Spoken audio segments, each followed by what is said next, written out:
Henshin Inspection presents Going Ultra! This is MJ. I'm an author, I'm an artist, I'm an analyzer. Find all my work at mjmunoz.com. Welcome to Going Ultra. Visit mjmunoz.com/gu for notes and links. And don't forget to subscribe, like, share, and comment to help me grow. This is Going Ultra, episode 27, As the Wind Blows. I am analyzing Ultraman Z, episode 17, which is called Beliarok. It was originally aired October 17, 2020. The writer is Takao Nakano. The director is Tomonobu Koshi. I'm going to jump straight into the ultra bad here. I don't like the giant Beliarok head biting Barossa, alien Barossa at the end. That wasn't a satisfying ranged attack for me. I honestly would only like to see Beliarok used to actually slice or cut or stab things. It's a sword. I'd like to see it used as a sword. You can even have it send out like an energy wave, pressure wave, like, you know, glowing blade size thing from it. Like, that'd be okay as a ranged attack, I guess, but like the biting, I'm not into it. Moving on to the ultra cool. Yoko using Burning Finger against Barossa was so much fun to see. That moment just, it got me, it got me in so many ways. I was so excited. It was so cool. Everything was, it was beautiful. It was perfect. It was such a G Gundam moment. It was awesome. Anyway, the swordplay between Juggler and Barossa was a real treat. I rewatched it just for fun. Like, I scrolled it back a couple times on my player to watch it, and gosh, it was delightful. Ultra good. I liked seeing time run out on Z's transformation, or the color timer. We haven't seen that yet, I don't think, and it was cool that they were just like, you know, untransformed. There you go, you're done. It happens in Rider and Sentai all the time when they're fighting somebody too tough. They get knocked out, roll on the floor, and untransform. But this was cooler to see. It's cooler to see. I haven't seen it in Ultraman yet. Haruki fighting Barossa on his own was quite impressive. He is capable, courageous, and is proving to be a hero more and more as the show continues. So that was really nice. Moving into the ultra deep stuff. Juggler's motivation seems to be nothing more than amusing himself. He is like Celebro and Beliarik in that way, and in that he wants to do what he enjoys. But while they have concrete desires, his are more mercurial. He is fully committed to entertaining himself however he can. In some ways, that makes him more dangerous because of how arbitrary and capricious that makes his violence. Please him today and you're an ally. Bore him tomorrow and you're a victim of his betrayal. That is evil. Now, I've got a question stemming from thinking about all that. Can evil simply be defined as lack of principles? If there are no standards to restrain your actions, will that lead you to harm others?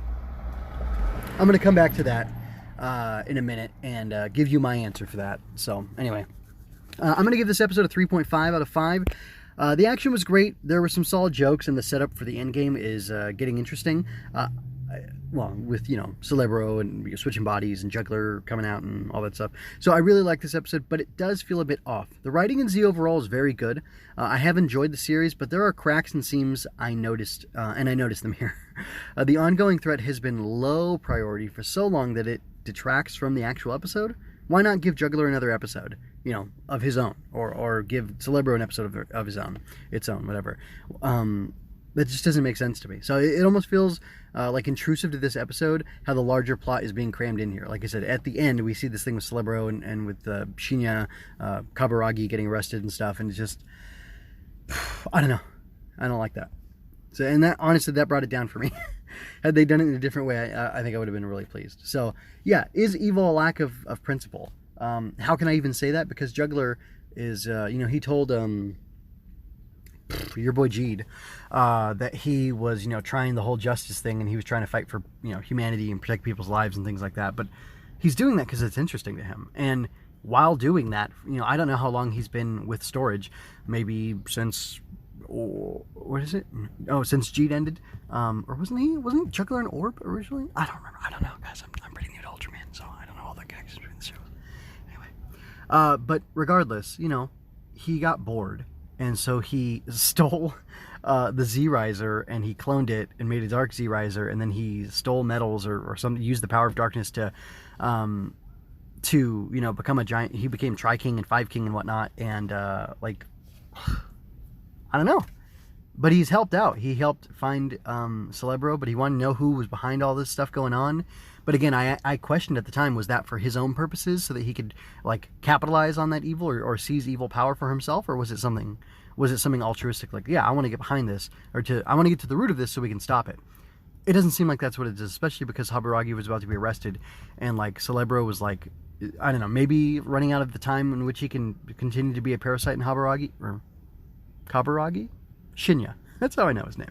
Anyway, so I don't know. And like, I wonder if he'll reach out directly to Celebro pretty soon and be like, hey, bro, let me, borrow your power of darkness real quick, and then do something evil. But I feel like he's definitely setting up to be the endgame villain. But it's because it's lack of principle. So like, wow, that was a long detour. Like, if you hate somebody, but you have principles that stop you from harming them unless they do something, like if you only will cause harm to somebody out of self-defense, physical harm, let's just restrict it to that, that's moral. If you have the principle that you will only cause harm to somebody physically in self-defense as long as it's somebody you like or agree with, that's okay. But what about when it's somebody you hate or disagree with? If you become angry enough with them, you'll just harm them, you'll hurt them, you'll attack them, you'll be the provoker of an attack, you'll be the assaulter, the assailant. Like, that doesn't work. So I mean, just that one concrete example, I think it is evil. Are you saying people are irredeemably evil? That's not what I'm saying. I'm saying that that's an instance of acting evilly, and you can of course redeem yourself from that. And we all may stray and fail and fall, but we can make amends, make restitution, and do the right thing. But yeah, like an outlook that just lacks the clarity and the standards and principles, and like that refuses to have some things be like some very few very broad things be concrete, I think leads to evil, because you can rationalize and excuse anything. Which reminds me of the saying, we act emotionally and we like justify logically. So like, you may in your anger do something, and then you'll because you were overcome by emotion, but then you'll justify it and use all your analytical powers to make it okay for yourself, where it wouldn't be okay for anybody else to do it. And if something's evil for you to do, then it's evil for me to do as well, right? That's the kind of morality I'm talking about, and the kind of moral clarity I'm seeking to elucidate here. So maybe it can be lack of principles, because if rules only apply to certain people and not others, then are those just rules? I don't think they are. So anyway, I'll kind of leave you with that. I'd love to hear a response to that in the comments. I'm over on MeWe. You can comment directly on the blog, in the show notes, or where you find the videos. That would be fine too. So anyway, I'm going to go ahead and get out of here. I'm going to ask you to go to mjmooners.com, look up a Glowbug to read Ava and the Glowbug, and that's all I'll say about that. And check out the Redbubble link. I'm featuring designs in every episode, or at the end of every at the bottom of every show notes post. I'm featuring designs, and I'm going to be cycling through whatever I feature on a week by week or probably week by week basis. I'll swap it up and switch it around so you can see different stuff that I've designed. Cool stuff, I think. Fun to put on a sticker, or t-shirt, mug, whatever you want. So if you like what I do, value what I do, and you value some of the designs I've made, then buy a sticker and throw a couple cents my way, or a shirt and throw a couple bucks my way. I'd really appreciate it. Anyway, I'm going to leave you with that. I'm going to remind you that you don't have to shout Henshin to be a hero, and I hope that you have peace and blessings until next time, and that's pretty much it. This is MJ signing out.